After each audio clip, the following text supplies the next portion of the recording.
46. Vi har ikke en dansk Bhagavatam liggende, så det bliver på engelsk.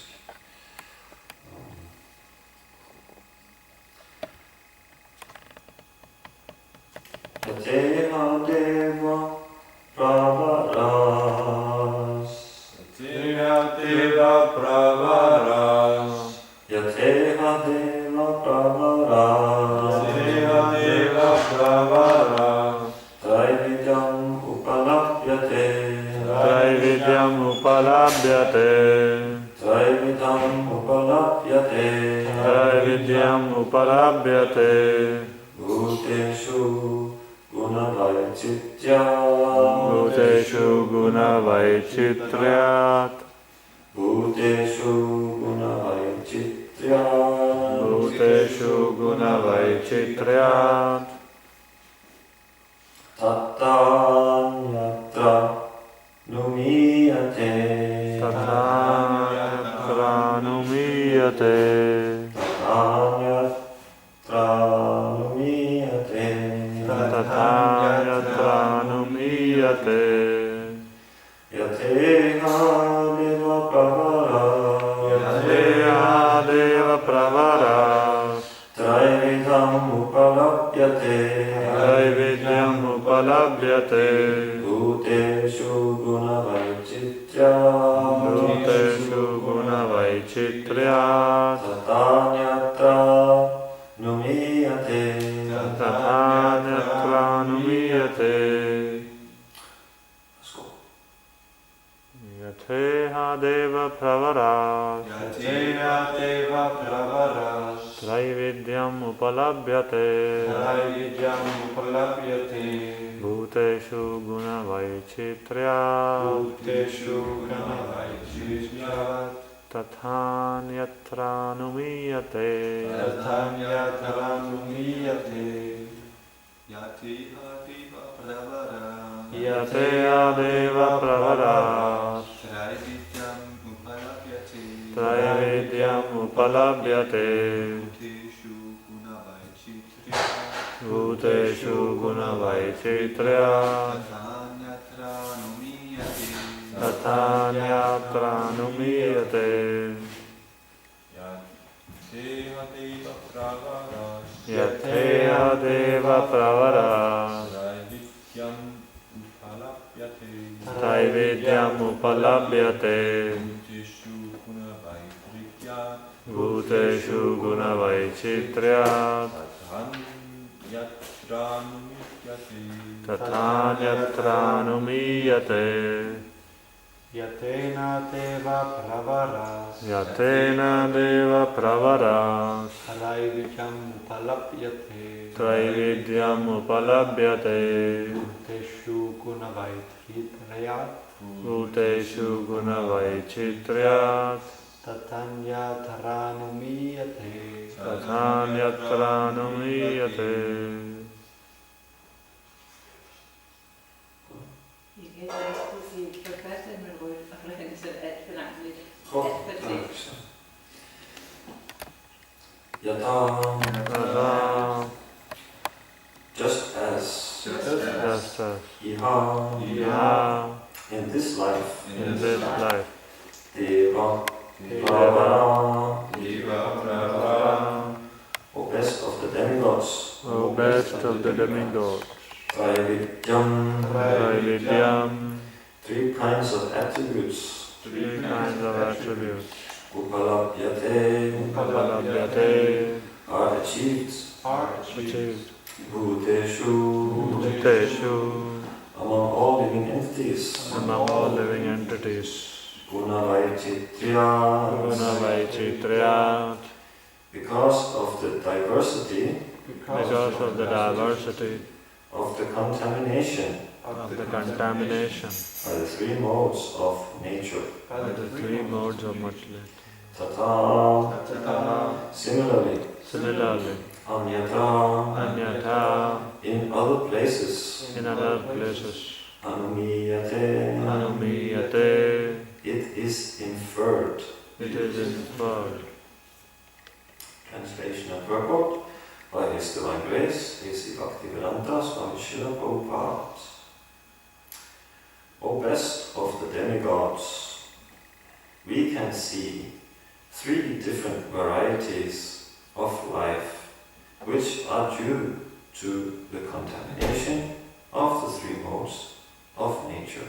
The living entities are thus known as peaceful, restless, and foolish, as happy, unhappy, or in between, or as religious, irreligious, and semi-religious. We can deduce that in the next life, these 3 kinds of material nature will similarly act. Purport. The actions and reactions of 3 modes of material nature are visible in this life. For example, some people are very happy, some are very distressed, and some are in mixed happiness and distress. This is the result of past association with the modes of material nature, goodness, passion, and ignorance. Since these varieties are visible in this life, we may assume that the living entities, according to the association with the different modes of material nature, will be happy, distressed, or between the 2 in their next lives also. Therefore, the best policy is to disassociate oneself from the 3 modes of material nature and be always transcendental to their contamination. This is possible only when one fully engages in the devotional service of the Lord, as Krishna confirms in Bhagavad Gita 14.26. Mam chayo vyavicharena bhakti yogena sevate sarvana samatityetan brahma bhuyaya kalpate. One who engages in full devotional service, who does not fall down under any circumstance, at once transcends the modes of material nature and thus comes to the spiritual platform. Unless one is fully absorbed in the service of the Lord, one is subject to the contamination of the 3 modes of material nature and must therefore suffer from distress or mixed happiness and distress.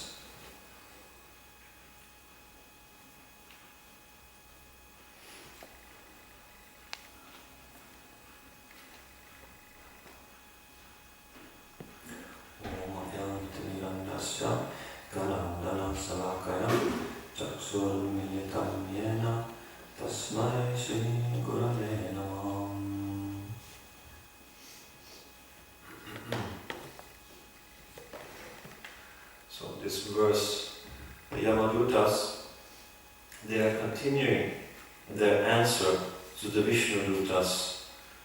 As we know, the Vishnudutas, they stopped the Yamadutas from taking Ajamil, snatching Ajamil's soul from the core of his heart. And when the Yamadutas, they objected or were surprised, then the Vishnudutas, they asked the Yamadutas, "Oh, you are representatives of Yamaraj, then you must know the religious principles." So the Yamadutas are answering what is their understanding of the religious principles. So here they are putting forth their knowledge, and as we know, in the Bhagavad Gita, Lord Krishna, he explains the modes, the 3 modes of material nature. There's a chapter in Bhagavad Gita dedicated to that knowledge of the 3 modes of material nature. So the Yamadutas are here describing how these 3 modes, they, you can say, are to be seen in this material world, seen in the behavior and lives of the living entities which are here in the material world. And they explain that these three modes, they will result in that we can see three kinds of living entities, and they are known as, they are seen as peaceful, restless, and foolish, happy, unhappy, or in between, as religious, irreligious, and semi-religious.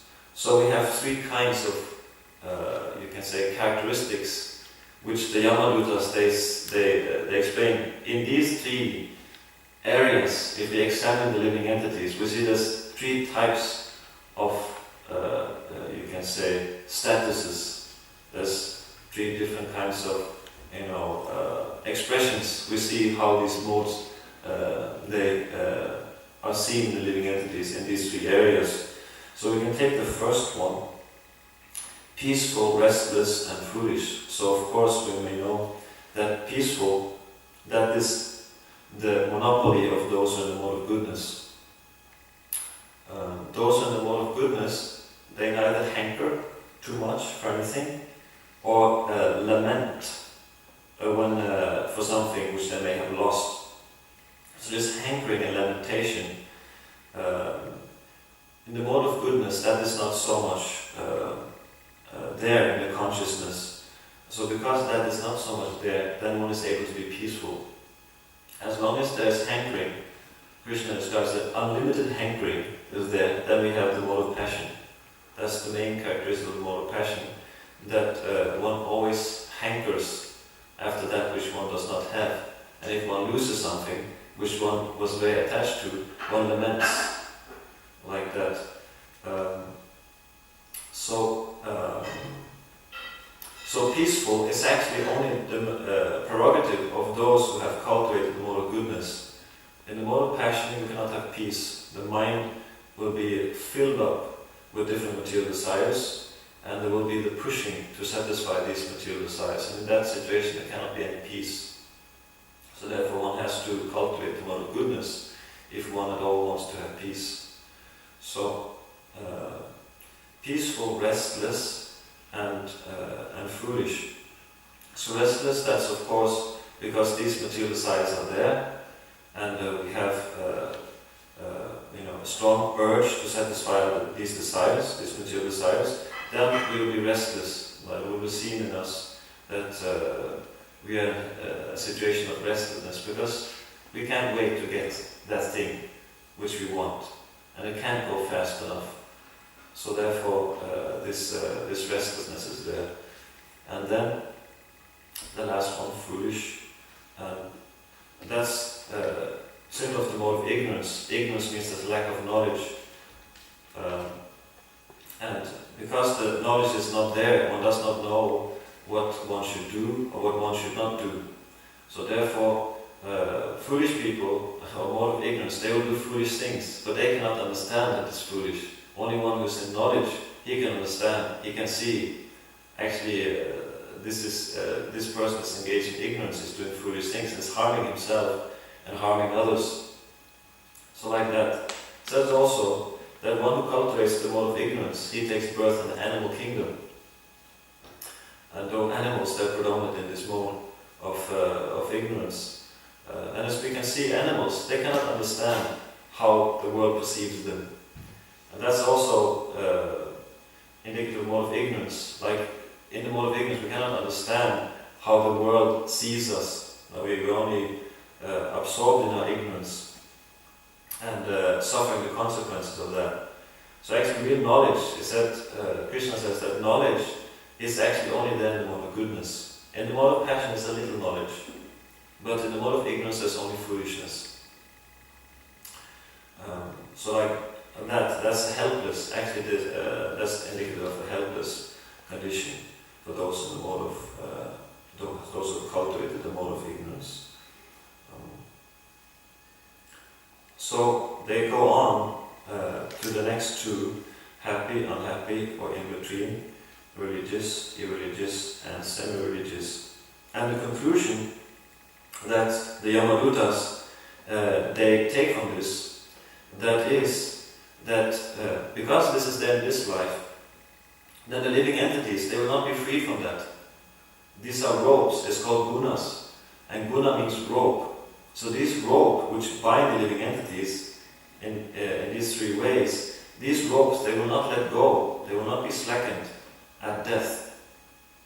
The living entity will be continued to be bound after death, and this condition will continue. And this actually explained that even when this universe, there's explained in the Bhagavatam that there are different types of annihilation. There's a partial annihilation after the day, at the end of the day of Lord Brahma.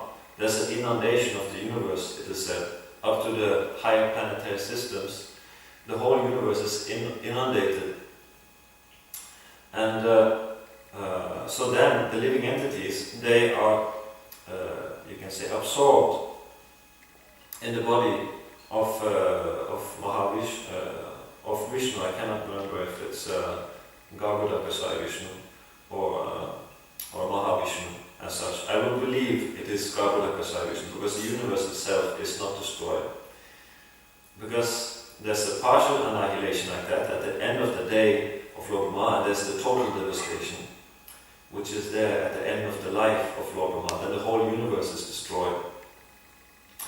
And then all the living entities, they have no other refuge but Mahavishnu. So they take shelter, they're given shelter in the body of Mahavishnu. And they said when the creation is manifest again, you can say, because even at that time, there are many souls, they're not liberated. Even at the total devastation, they're not finished their bondage to the material world, their material conditioning. So when the universe is created again, then they come out, and they come out exactly where they left off. So these ropes, they're not slackened. They're only slackened by the free choice of the living entity. The living entity has to cultivate this desire to become free from this bondage. And then only can the living entity be freed. It will not come, you can say, unless by the extreme mercy, causeless and extraordinary mercy by a pure devotee. It will not come unless and until the living entity, it becomes serious and cultivates this desire to actually become free, to see that yes, I am in these three modes, and either peaceful, restless, or foolish, happy, unhappy, and between, religious, irreligious, or semi-religious. Yes, that applies to myself. So I have to get out of it. Unless that idea strongly manifests itself in the consciousness of the living entity, he will be continued to be bound by these ropes. And he will even continue after the partial annihilation at the end of the day of Brahma, and also even after the total devastation, which is at the end of the life of Lord Brahma. So this is how this very strong ropes, so guna means ropes, and these ropes, we can understand that they are very strong. So Krishna, he says that aham sarvasya prabhavo mata sarvam pavartate iti mata bhajanti ma buddha bhavasamannita, that I am the source of all creation, source of all spiritual and material worlds. And those who are wise, who know this perfectly, they take to my devotional service and worship me with all their hearts. And so the Lord is the object of worship, and he says that to become free from these ropes, then we practice devotional service. That is elaborated in the 12th chapter. And the first thing that the Lord, he advises of how we should come out of the most material nature, how we can, as Prabhupada says, the best policy is to disassociate oneself from the three modes of material nature and be always transcendental to their contamination. This is possible only when one fully engages in the devotional service of the Lord. So the Lord Krishna in Bhagavad Gita, he first of all says that practice devotional service, that you do by fixing your mind upon me and engaging all your intelligence in me. And thus you will live with me always, without doubt. So, the first instruction the Lord gives on devotional service is for us to fix our minds upon Him. And that's enough to come out of the material modes of nature. Because it's very simple in that sense. As Prabhupada, he puts it on the Back to Godhead magazine. Nescience is darkness, Godhead is light. So immediately when we turn our face to Krishna, fix our mind, fix our senses on Krishna, there's light. We come out of the darkness of the material consciousness. And as we see in the Back to Godhead magazine, you see there's a group of people, they're standing in darkness, they're shrouded by darkness, but they turn their face towards Krishna and see Krishna, and thus they see the light comes to them. They also become sheltered by the light. And also, it's also said very nicely in the Vedas, there's this Vedic saying, Tamasi ma jyotirgama, and that is, try to get out of the darkness and go to the light. So Krishna says, you come out of the darkness simply by fixing your mind upon me. So that's the first instruction. But he knows that for many living it, they don't have the strength, they don't have the bala, they don't have the spiritual strength to do that. Because as we know, Prayana Upasasabhya, in age of Kali, men, they are completely knocked out by the material modes. They are completely bound and helpless. So that spiritual strength is rarely to be found actually in this Kali Yuga. One person who can just fix his mind on Krishna is very rare soul. Krishna also says, Saha Mahatma Sudurlabha. So Krishna knows that this is not possible for most, by far the most majority of living entities here in this material world. So in order to still facilitate and give a clue how we can come out of the most material nature, then he says, just try to practice the regulatory principles of Bhakti Yoga, and in that way